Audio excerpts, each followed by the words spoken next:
bitch. That's pure gaping.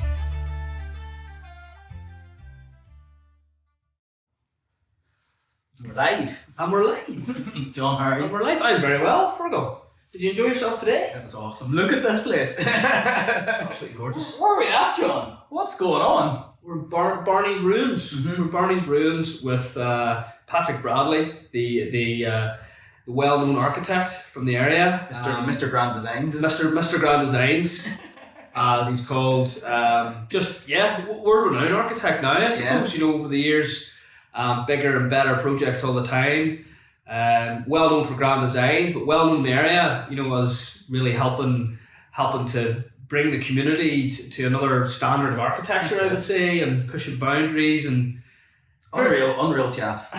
he's very invested, I would say, in the community and people. People, yeah, that's the main thing, because he sees that as buildings elevating people's lives, and he talked a lot about that during the podcast. A house isn't a house. House isn't a house, It's for life. for life, and it brings out emotions in people that, you know. Yeah, and it needs to be shaped. It needs to be shaped around the people, not the environment around them. You know, it's about the people and how they live.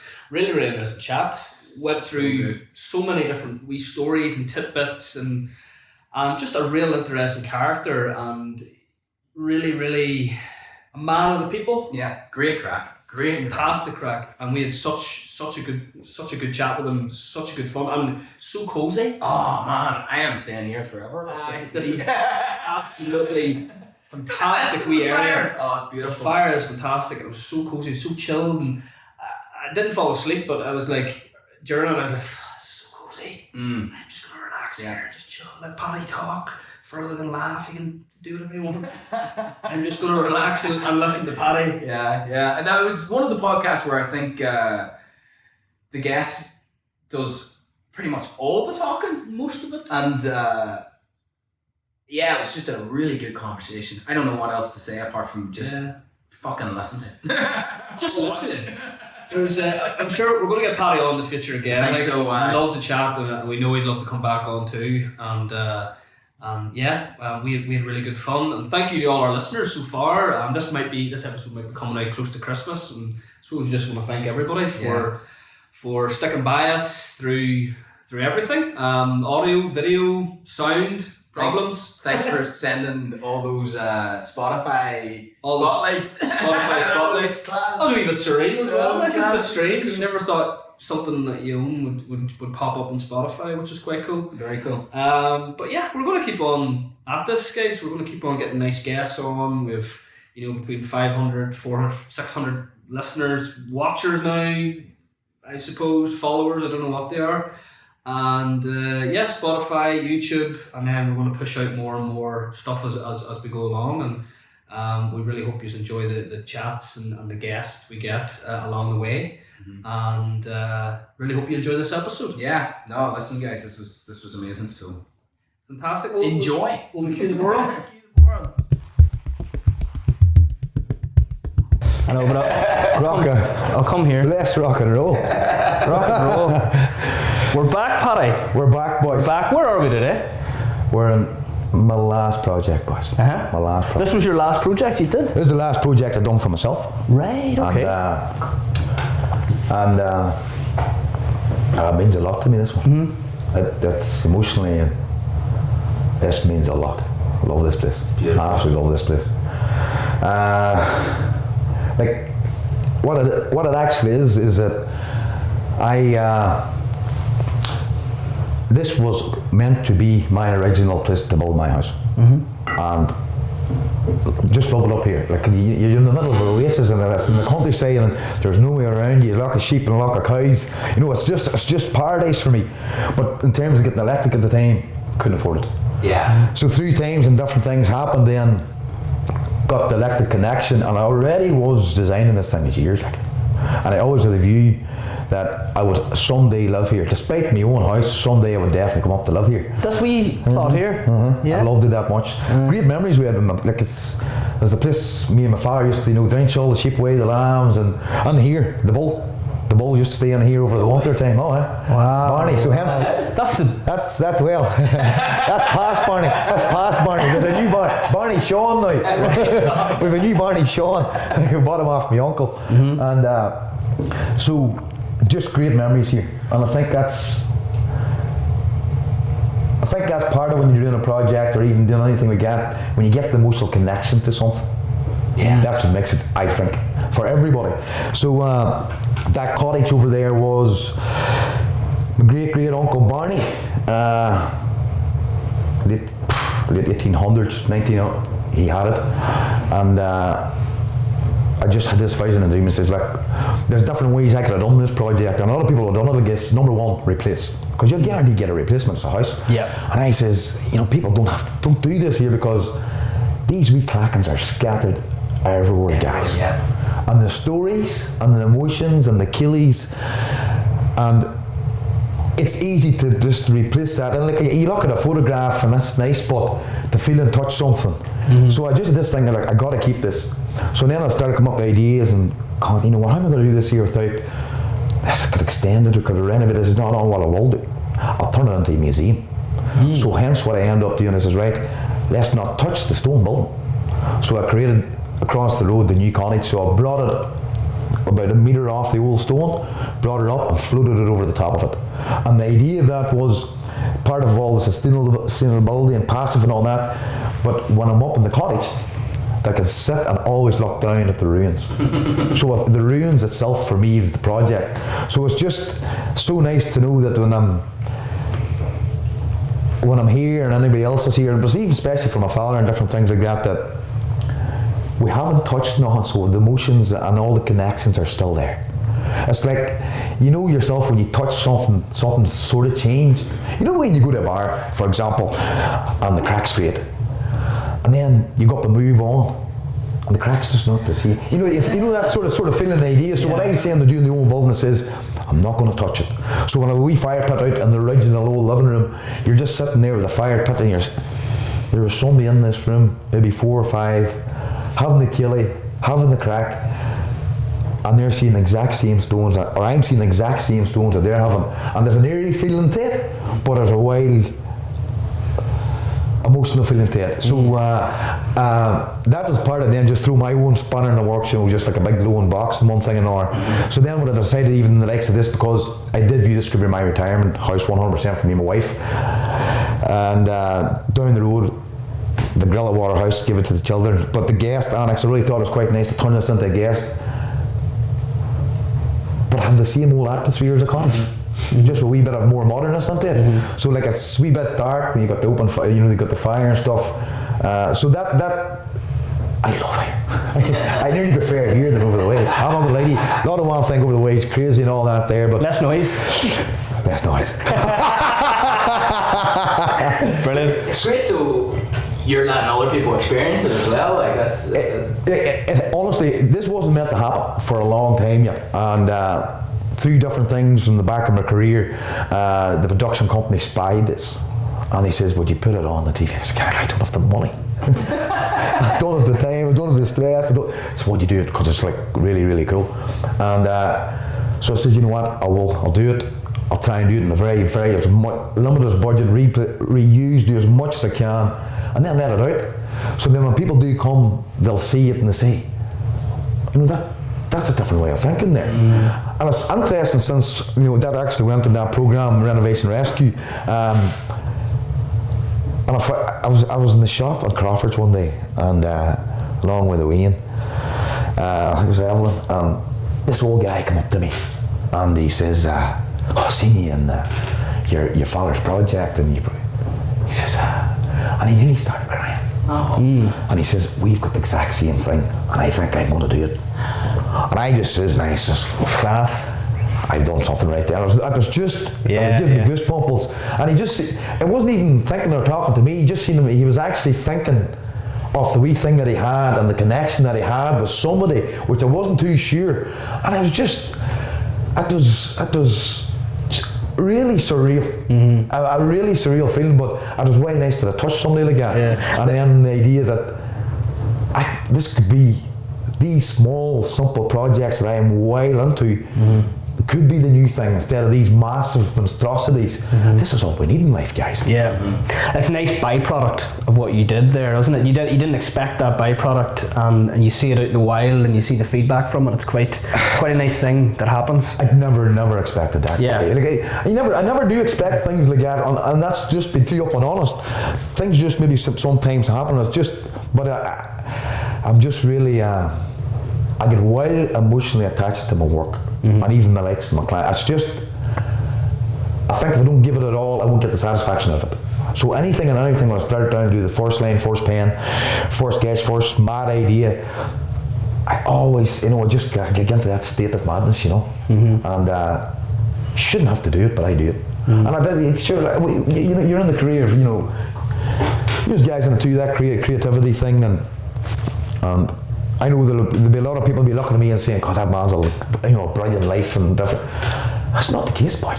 Like, it's when you're like an architect or an artist and you do things like that, you have a lot of highs and you have a lot of lows. And I think you really do need that to get the best out of what you're going to do. So for the likes of that, even the likes of I'm doing designing and things like that, and even the likes of this here, like I really go into a really different level of, I know myself it's looking not good for me mentally, but I always turn around to the wife and say, I'm going into the zone sort of scenario, and she'd just go off the rails. And she'd say, no. So then when I go into that there, like,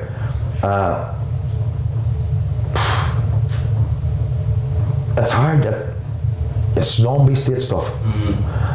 You talk to me and I was in one ear, I was out the other, and I'm just trying to visualise, that client and what they're going to be doing, and like sitting at the breakfast bar, and then the places that maybe have to go to the living room, and then what they're going to see, and then you got the son, and then the relationship that they're going to have within the house. Like I try to think, and then I jump onto maybe the other, the partner or whatever. So and then you start to think of all these different ideas and concepts, and anything that you've seen before, and how you're going to bring this all together. And it's so like that. I go through that on every project, but I would do it maybe 2 and 3, 4 times on a project, because I would do a project, I'll go onto it, and then I go back, no, it's not good, and you just, so that keeps going on. And so like I'm saying, when people sit and look, you see, look at this, hey, and it's not going to change, because if I don't do it, I wouldn't be happy for myself. I just wouldn't be happy for the next client. So as you're saying that, I done the exact same here, but I never really appreciated what the emotion I would have, the connection. Like buildings change lives, guys. And when I say that we're a human species, we are full of emotions, and when you can do something to create that emotion in someone, like, what better feeling is that? £1 million wouldn't change that. So that one guy, and there's actually been a few in fairness, but that one touched me first because it was relatively quick after it went out on the TV, and to see a man like that, he's a big strong man, like, and he just to that, filled up in emotion, and I just thought, what, like I building on that, you know what I mean? But anyway, I could talk about this all day. Creativity, like some of the most creative people in the world have driven themselves to madness, and they probably, this is a compliment to yourself, like you drive yourself to that sort of level to get that creativity, to get those answers, I suppose, is it? I think it's just, like I always say, like I got to stop doing this because it's the most fatiguing thing. Like when I'm doing that, like I have to go lie down in bed some days. Like I just have to go lie down because I'm just completely exhausted. Yeah. And then somebody's going to lie down and the earphones in and listen to whatever I'm listening to and in the zone. It can be, it's tough. It's tough, but like when funny, I just like watched that documentary on like Ronnie O'Sullivan there, and you see the level that he. And I'm not saying I know Rock and Ronnie, he's a legend, but I'm just I think people when they see things in the real life of people and the likes of those people, like life is hard, boys, and life is hard. There's no, like it has to be hard, but then the wee happiness of things makes it bright. It's so much better. You know what I mean? Like if you're living a life of luxury and all that, what is their go-to? To what level? Yeah. You know what I mean? So, but you're in the game, stuff, what you have to go through. And it's funny when you talk the way you're talking there. It's like you know that you can have an easier life. You know you could build houses like everyone else and make decent money at it, like you could. But you don't. But that's every creative's, you know, struggle. Because I say, like, me and you could go out tomorrow and start, you know, flying out money there. We can't do it for our own, you know, beings. I just, you're not going to change it. Like, I know, honestly, 100%. I know I'd make a life a lot easier. You know, like, I could drop a house design reasonably quickly, right? Fair enough. Excuse me, and it could look amazing. But it's got absolutely no meaning, no emotional attachment to the client. And like fast cash. And I just sit and say to myself, it's not even the funniest product. It's what the client, you know. And like every client's just like some of the reactions I've got in the funniest houses, like, you know, it's that minute in time that really fulfills me. Like, I mean, it's hard to describe, like, just the reaction. And in fairness, I think, you know, I seem to get it nearly in every one of the projects, but they wait for it, you know what I mean? But you know yourself, when you go through, you have to. And if I didn't, and you just go out, what is it? You know, what's the point? You know what I mean? That's it. So, no, I love it. The highs and the lows, you have to take it all in. Fantastic. We'll continue on with that in a bit anyway. We're going to do a wee quick fire. Go ahead. Nothing too crazy. I know you've seen Crazy Donnelly's episodes in the past. They were crazy. That is well named. That is crazy, and they were crazy. So I was going to do a wee quick fire here. So, simple questions. What do you think? A house looking over a lake or a countryside? House looking over a lake or a countryside. Do you know what? There's no right or wrong answer to that, because it's what some people love a lake, some people love the countryside. To me, it doesn't matter. I know what. You'll be happy. I'll make it great. Well, the next question's not going to be good. A house looking over a mountain or the sea? So, you know, it's strange. Everybody's different. I'm not. I tell you what, sometimes you love both. Yeah. Sometimes you're into the sea, you're into the water, but then you get too much of that there, you maybe prefer a mountain, you know. Go for the mountain. He'd mind. Every day of the week. Oh yeah. Very good. I suppose, like, because of where you've been brought up, you have a love for the countryside already. You know, that is your bread. Definitely, I'd be honest with you, look, I prefer a mountain, yeah. I prefer a mountain. It's quite nice, you have a river and things too. It's very, like, I think it's just the conceit in you that where you come from, and you just relate to that. So, like, everyone has that in them. Okay, lake, no. Sea, no. To me, I'm a country guy, and I'm not going to change. And I think when you sit and stare at something and you get lost and you daydream and you're sitting something that's relevant to you, you know, the good memories and things that you have just come straight away. So I'll be more like that, yeah, 100%. Yeah. Fantastic. Another wee question here, a few wee questions for you actually. Finish the name of these TV shows. Oh no. So these are TV shows to do home makeovers, to do all this, all these type of things. So homes under the... Oh, Hammer. Location. 60-minute makeover. Grand. Design. Did you finish with that? Yeah. I finished with that. I thought that would be too easy for the first one. What's your favourite music? Do you like music? I feel like you would have been a bit of a rocker back in the day. No, that's. I am actually, be honest with you. There's no one. Everything. It's, you know, it's like sometimes it's classical opera, sometimes it's rock, country. It's. You know, you just get that. So there's no one individual nearly music that I go after. It's just like when I sit designing, sometimes you put on maybe Glenn Hansard or something like that, because you're in that zone, and then sometimes you need to pick me up. You put me on AC/DC, or sometimes Pavarotti. I love Pavarotti, and so I've no one individual. I'm just into nearly everything, but it's just the zone. And I always heard people say that you love a song because it brings back a memory. Yeah. And I think that so, like, when you hear different things, when you hear that song, so no one particular, just whatever's going, whatever the zone is, you know. I went to see Mary Wapplers last night. Mary Wapplers, you ever heard of them? No. They're like a traditional band from, I think they were originally from London, but they were fucking at some show last night. Where's that? The Telegraph building. Oh, what a building. It was mental. What a building. It's crazy, they've done it up, but not to a point where it ruins it, because you still have the...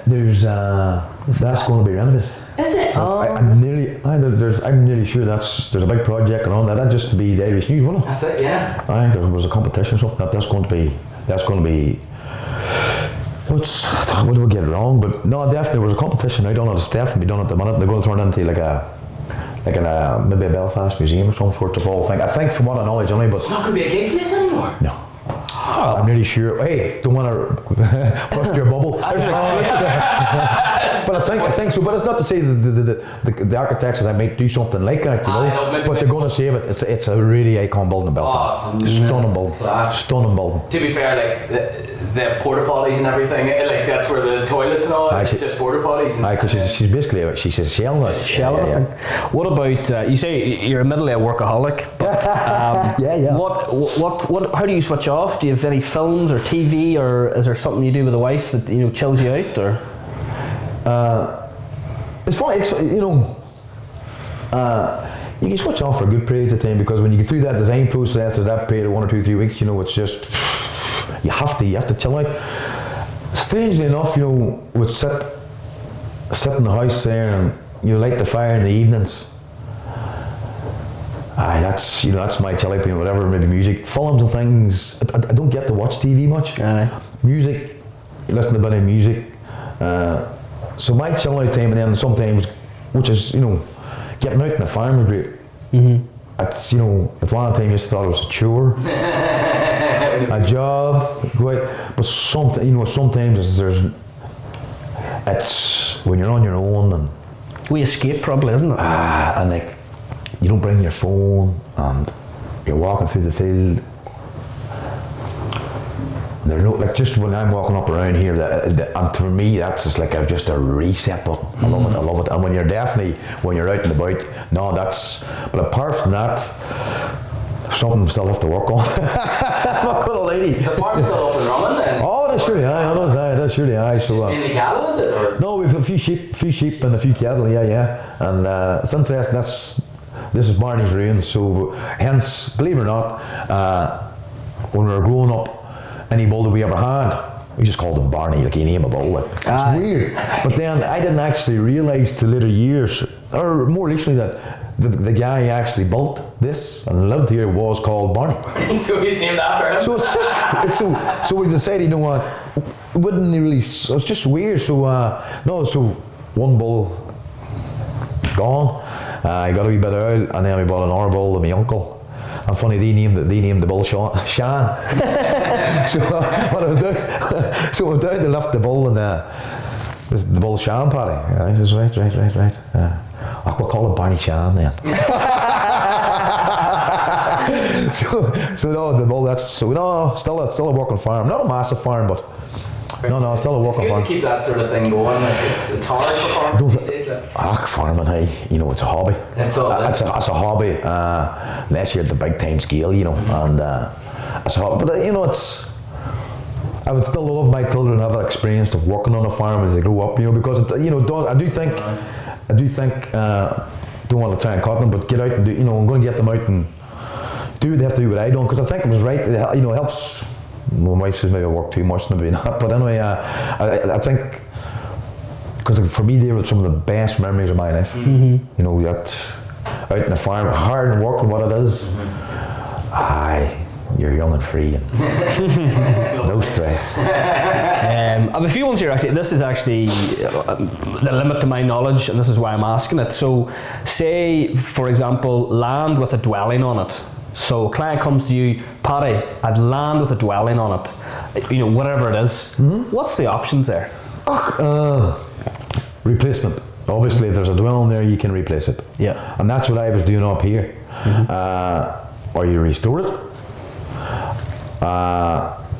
or go what I put potentially a wee bit more crazy here. Never done before, but so what you have a house there. Mm-hmm. So quite simply, that's as simple as that. You have a replacement opportunity through the planning process. You'll get your house, Mm-hmm. But it's strange when when I say to a client sometimes, and it's true, people look at a site and they say, wow, they just get absorbed in the views, get excited and things like that. I think I have a different look at it, because I says, look, like some of my clients might have a pile of different options to them, and I say, you know what, take your time. And when you walk on to wherever that's going to be, you just get that wee shiver, and you say, that's where your house is going to be. Forget about everything else. I'll suck the life out of that design or that site. Don't really worry about that there. But when you feel right where you're at, that's the right site. There's no two ways about it. Do you understand a lot of people look at views and this here, and it nearly frustrates me, like they panic. Views are for hotels. They keep telling people that. Sun's important. But no, it's what's right for you. Like, we've all different feelings and all different emotions. It's very much in our game as well.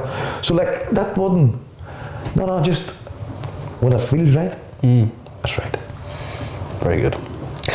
Tell me, this is one that during pandemic, say lockdown, I was in the house, stir crazy, everybody stir crazy in the houses, and you're in a housing estate in Marfell. Marfell's a lovely place. What about these developments, new ones, old ones, and the houses are very close together? So say, you've 2 metres from your neighbours, and the reason I ask this is I don't feel people should be living that close together, that tight together. Do you know what I mean? What's your sort of thoughts on that? There's the analogy you can want that. It could be a whole lot crazier. Again, it's down to the people, right? Look, there's a lot of villages living in towns. Everything's just your doorstep. Yeah. But then at the same time, as you say, people beside each other, things like that. Like, I've seen some cracking, like a communal. Like, instead of maybe being so separate, maybe be more attached then of a communal, so people then actually get closer. Yeah. Because so like, let's say you had all these houses, but you pushed them together. They have got their escapism within their house. There's a more sense of community. Correct. Well, I do think sometimes now, and sometimes with the likes of housing developments are side by side, and sometimes you might even know your next door neighbour. Yeah. You know what I mean? So if you can try and get everybody around to have that there connection, and then at the same time, like, architecture is not always about, what's out and around, it's what's inside. So you have a house there, right? Like, what you could do to that house inside? Like, I've done houses with things for climbing up a wall. I've done houses with nets, inside, and you would not realise it, it's inside. So it's literally like a play park for that one person. So like, that was in like in a town. So like, when I walk in, people just sit there, what? You know what I mean? So it shouldn't affect you. It shouldn't affect you. You've got the possession, you've got what it is and what you do with it, and then say just go crazy. Just be yourself inside it, and that's takes thought, takes design and things like that. So it wouldn't worry me. I think people overthink things, and they always think what's going to be the best, and you make what you have the best, and see if you have that. That will be the best. So true, because neither nor stick on the fire, man. Are you gonna burn yourself? Not at all. No one uses gloves in here. Not at all. Real men. Real man. If we get burned, we won't tell anybody. You'll not be telling anybody you get burnt. No, very good. No, but I was going to just go on to your origin story. Just we touched on it in the past, but I just wanted to sort of revisit that. You had a bit of a first memory at the start. What would be your first memory? Oh, first memory, God rest him, was Jim Duggan. I was actually down that field down there, down in the Meadowfield, and I was knee-height, I would say at the time, wasn't even at school, and Daddy was doing up the lane, and they're doing, Jim Duggan used to wire, and so I was up literally along with Daddy and one thing and another, and I definitely wasn't even at school, guys, not a chance, and he had this old red car. I was parking the thing, and back then I think we were let do more, there was no fear, at the minute everybody's just caught, so just running around the field, so I bounced into the car, and the smell of meal, like the Jim Duggan, he was a bachelor man, big man, hands on his man, and the smell of meal in the car, but that's James, Jim Duggan, God rest him, everybody, he killed in every house. But I bounced into the car and he smoked like a train. But I mind he had matches. I started ramming matches into the keyhole. I'll never forget it. And that was alright, just that for me, huh? And then very shortly after, my daddy looking at me. Oh, blew the washers. James looking at the time, start the car, and could they get her started?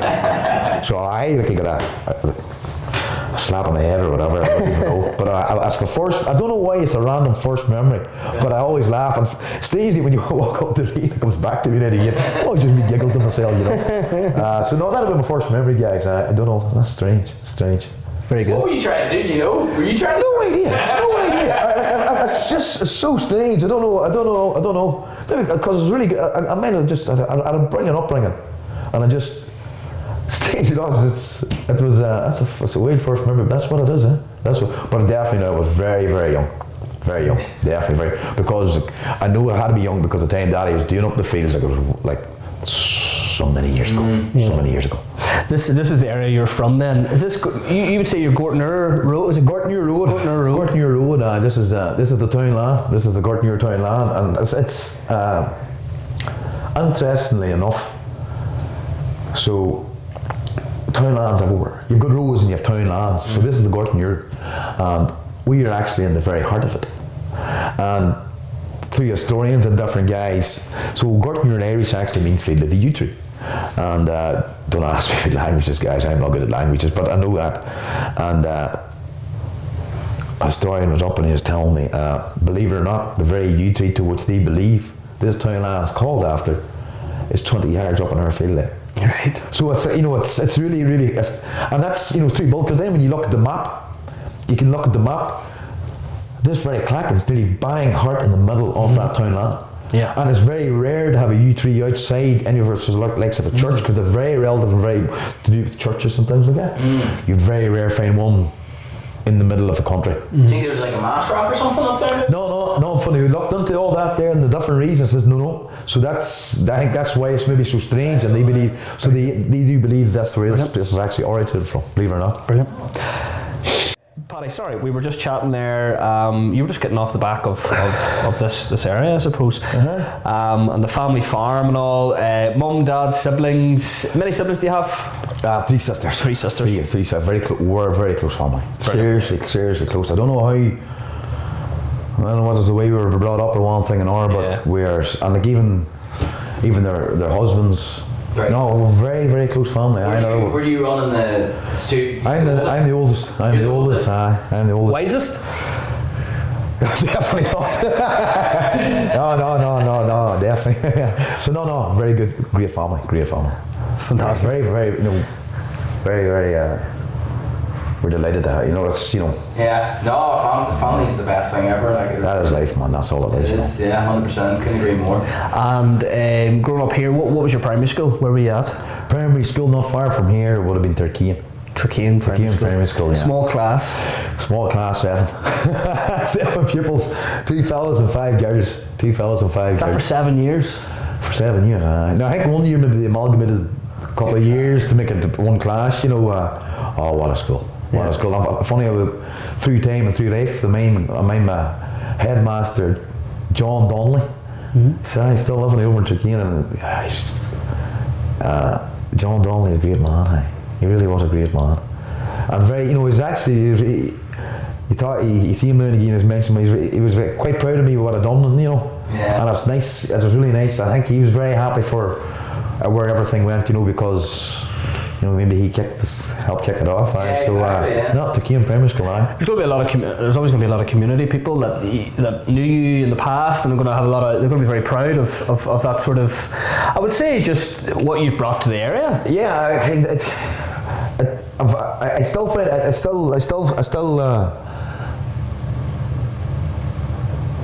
I find it, a wee bit alien, a wee bit. I know it's not used to. For me, I don't see myself like different than anybody else. I believe everybody's the same. I don't think there's a hierarchy in anybody.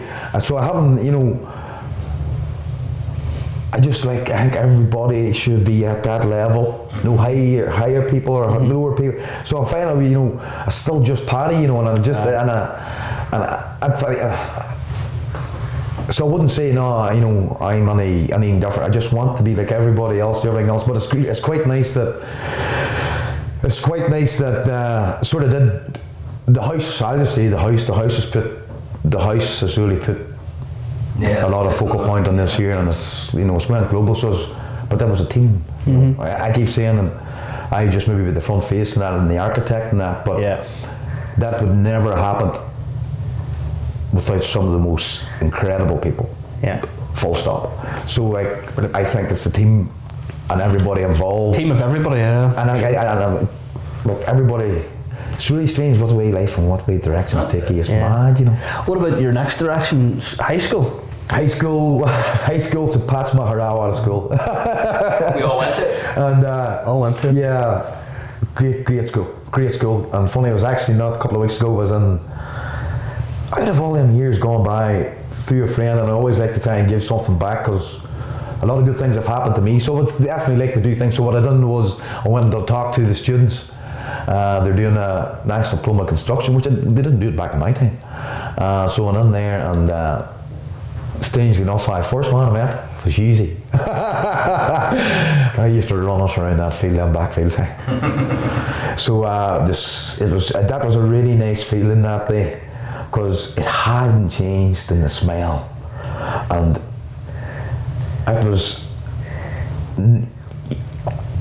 It's quite hard to describe the emotion, because you would never have had that emotion because you were never there for 20 years or 25 plus years, maybe more, 30 years.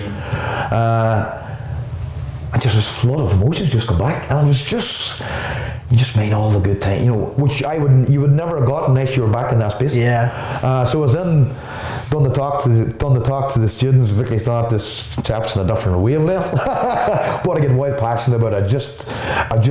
I'm trying to tell people as hard as I can the importance of what buildings can do, and so it was nice. So that was a good time. Yeah. And whenever you're at St. Pat's, academically, were you strong in certain things? Okay, well, when you were back in them days, like you're one of the boys, when you're into the football and all that, you didn't really care a lot. You were loving your life. You're a teenager, So I didn't really see myself into really. It seemed there was a tech drawing class, and I'm thinking that I really got into it. I really loved that. My mind must have come down right with the T-board and the tracing paper, and then I started to draw. I started to love that. I really started the tracing paper, rolling it out with the pencil. The good old days of doing the pencil drawings. Loved it, and now I've been reasonably good at it. I've been reasonably good at it, yeah. Was there any hint of architecture when you were at St. Pat's? I always liked buildings, even I can always still main liking buildings and things like that, but never really originated. But I just said to myself, I had this thing in my head that I wanted to draw them. Even at that time, I wanted to be an architect. Didn't fully know what it was going to be or what it was. But they obviously draw houses and things and I like that.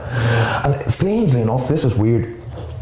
And we can get into it at the time. You just presume we're going to talk from university times. Yeah. But I'll tell you a couple of stories how I got into that as well. But so no, definitely back then I knew I wanted to be an architect, because mine even in the career day, God rest him, Mr. Small, what a great man. But we're, you typed into the computer what you were going to be and what you wanted to be, and I typed in an architect, and it was like one of them old printers, like a fax machine, and everybody's printing out, and there was different ones, and there was doctors or whatever they're doing and things like that. Next typed in the architect, and this thing just kept screaming out. And I'm going right where I was, and he was right. Like, Paddy, that's 7 years. And he was 100% right, because from a teacher looking at me saying, no, what I was, just an hour lad playing football, not caring to work. He was right, because if it was me, I wouldn't have ever thought I'd have done that. Because an hour 7 years of school, this is not going to happen. So then from that once, instead of doing my E-levels, I knew that I wanted to be an architect and I wanted to get into the construction, so I knew I was going to go do a tech.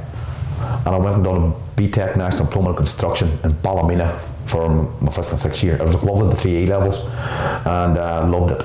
But it was really then that I got maybe a wee bit more serious, because I knew nobody. The way the mix the lads and all that, they carry on your best bit of crack. Go to Slackney on the weekend. Go to Slackney on the weekend. So I went to Ballymena Tech. It was just the view, right? I'm going to get to draw buildings as quickly as I can possible. So I went to Ballymena Tech, and Was there many in that class? I can't remember, guys. There would have been coming up to 10, 13, let's say, yeah. But they loved me. I know they loved me, and I loved them too as well, because I really worked there.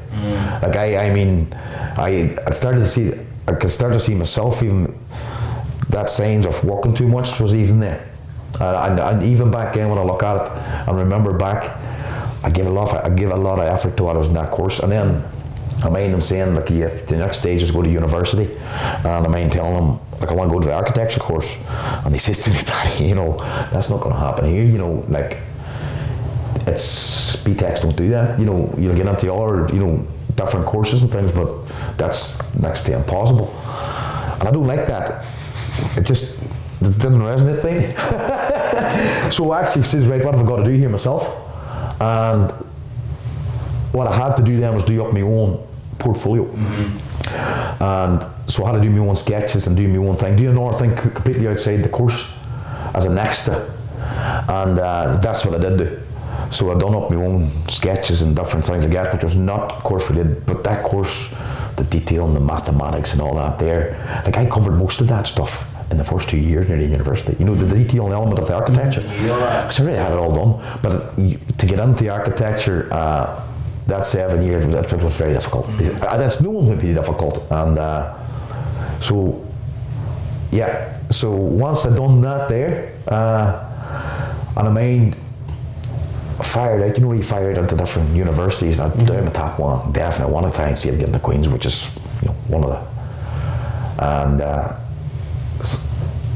and I mean, got the letter, oh Jesus, got the letter for Queen's, and that was a big day, and they're going to give me an interview. I said, like, I mean, I was really, I couldn't believe it, because it had never happened in Ballymena before. It never did happen. Nobody ever got from there, even an interview into Queen's to the architecture. I was ecstatic, and so it was just craziness. And Mommy and Daddy were so proud. So anyway, went to the interview. Anyway, and I mean, Big Sean. Leon's husband, Big Sean the referee, still Big Sean the referee, and he took me up to the interview and wanted to impress, a full suit, you know, got a suit, suited and booted, dropped me off at Chlorine Gardens maybe 8 in the morning. I walked in through the door of Chlorine Gardens, which is the architectural studio for the Queen's, to do this interview. There's a pile of people there, they're all dressed normally, and sort of just, you know, there's a lot of ones trying to get in here. So I said, right, I just mind saying, God, right, focus here, man. So I say, they started going in and out and interviewing, and then it actually came to my lunchtime. And I was in there since, I was sure 8 o'clock, or maybe even before. And I can understand there was more new people coming on, they were going out, and there's something not right here, like I'm sitting here, like, what's going on? And at lunchtime, and the boy came out and he says, sorry, I see you sitting here for a while. Sorry, what's your name? I said, Patrick Bradley, aye. And he went down through the list. You're not on the list here.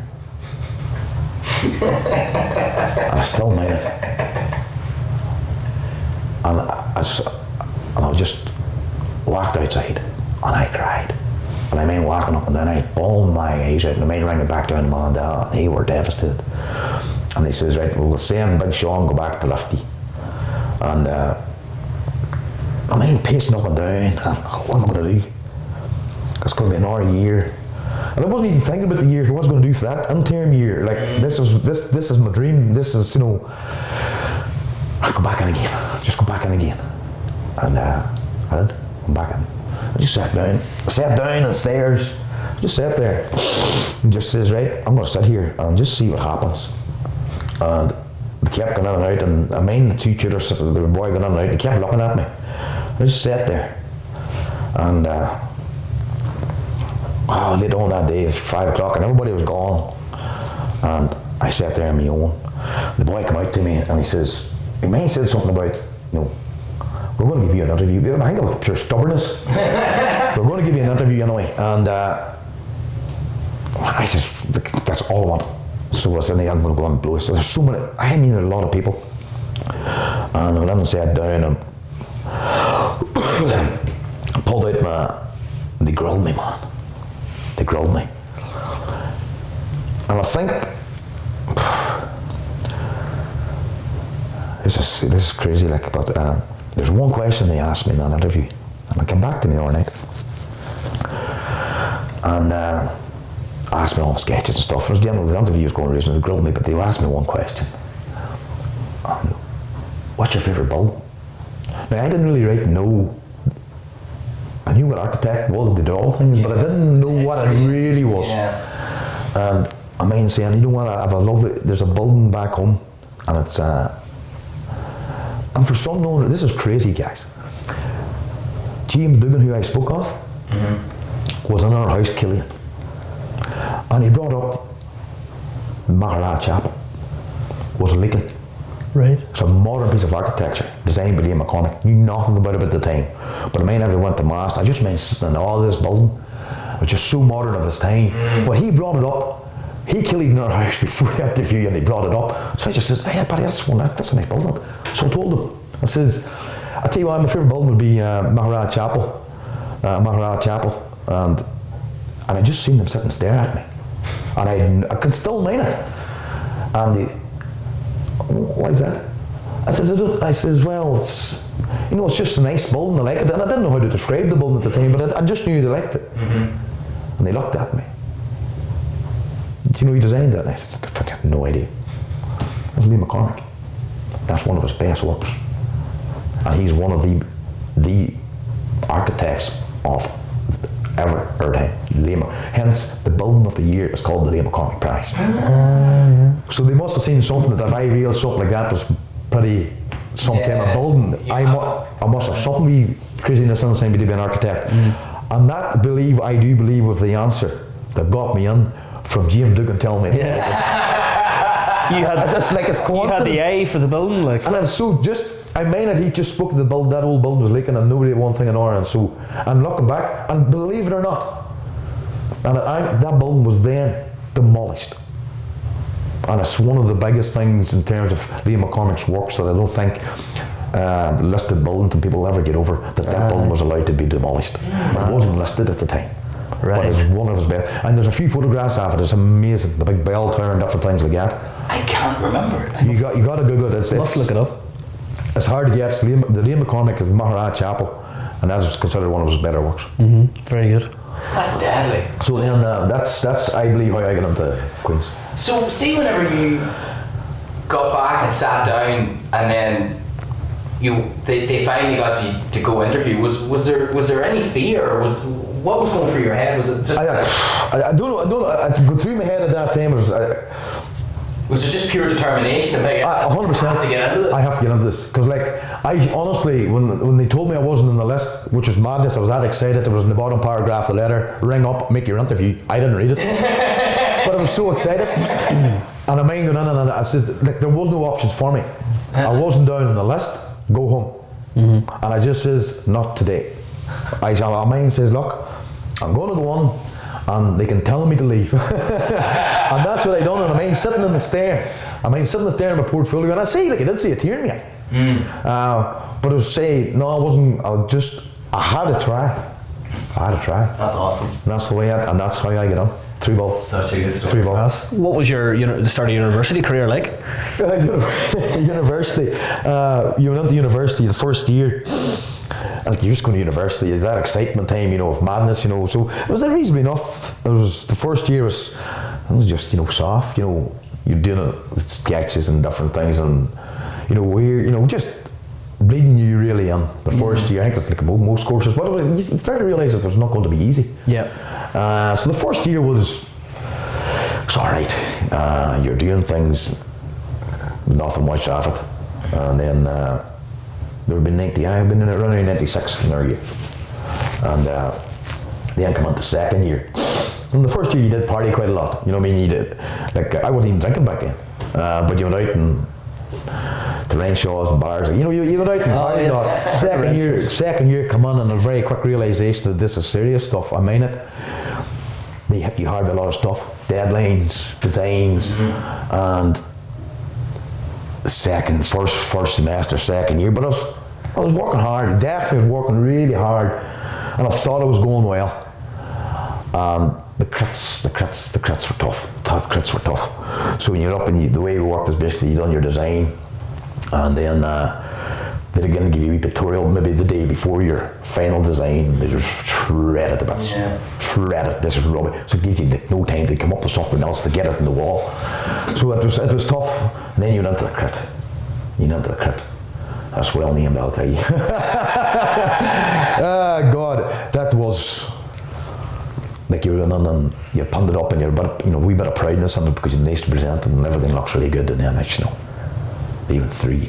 Yeah. I mean, they just went through.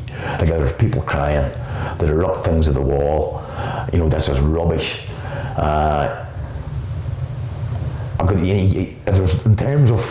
In terms of anyone's confidence that even as an architect, like I don't know how anybody, like they just shredded it. Like you start getting nervous of even talking about things. And then that first semester I failed the whole year. And I was tired. I'm saying this course is not for you, Paddy. This course is not for you. And I was devastated. But I still knew I wanted to draw houses. And I failed the full first semester. And so it says, right, my only other option then obviously I'd maybe go for the technology course because I could maybe get in there because I knew a lot of details. I was good at the details in the construction and they would maybe take me, so I'm ringing up. This is halfway, and I mean, I was in wild shape after that first semester. I was in a bad place. And so anyway, went to Jordanstown, and this man pulled out a portfolio to him, and he looked at it and he says, no, I can't take you in here, man. He says, like, you're an architect. He might have said it, you're a designer. I said, but I feel everything. They're telling me I'm rubbish. I feel everything. I can't handle it. And he says to me, I tell you what, you finish, you can go back, you can repeat this, you can do all your portfolio, you can resubmit it before Christmas, or sorry, in the new year, your full semester. And he said, look, if you fail second year, I'll take you as a head man. So I says, you know what, I will bloody do it. So I mean that time, come back home, I was a bad time, like I was, so locked myself in the room and redone the full first semester design, a lot of work. Christmas, I mean, it was an awful Christmas dinner, but the height of it. And I didn't want to let my man down, Yeah. So that was a big thing. So resubmitted it and got through. And second semester, something triggered inside me. Things started to click. And I could see they were right. The designs were rubbish. They were right. Anything I'd done before, they were right. The tutors were right. But something started clicking on me and I started to understand the game. And then I got really into it. And got through the second year. And they were dropping. There were a lot of students were just dropping. Think they just couldn't handle the critiques, is that it? I think it was the pressure. I think it was the pressure and the emotional pressure and the studio was open 24/7. There was people doing it. We were 24/7 people. It was mad. And the exhaustion, it was not even much the work and design, it was just the whole mentality of it. It was tough to take. It was really, you had to be tough. But I got through the first degree, 3 years. And next, believe it or not, done my year out, back in again, and then very quickly. Where'd you do your year out? Done my year out in conservation. Listed buildings, magical. It was got me a complete different understanding of architecture because obviously there's new, but then there's obviously, I didn't really write things at the time, but the restoration element was them. And then went back in, strangely enough, guys, for them, it was 94, 96 Camp 9. There was 7 out of that first year class came back. Jesus. So 90 to 99, 7 of us. Done the 5th and the 6th year, and they were tough years. But we got very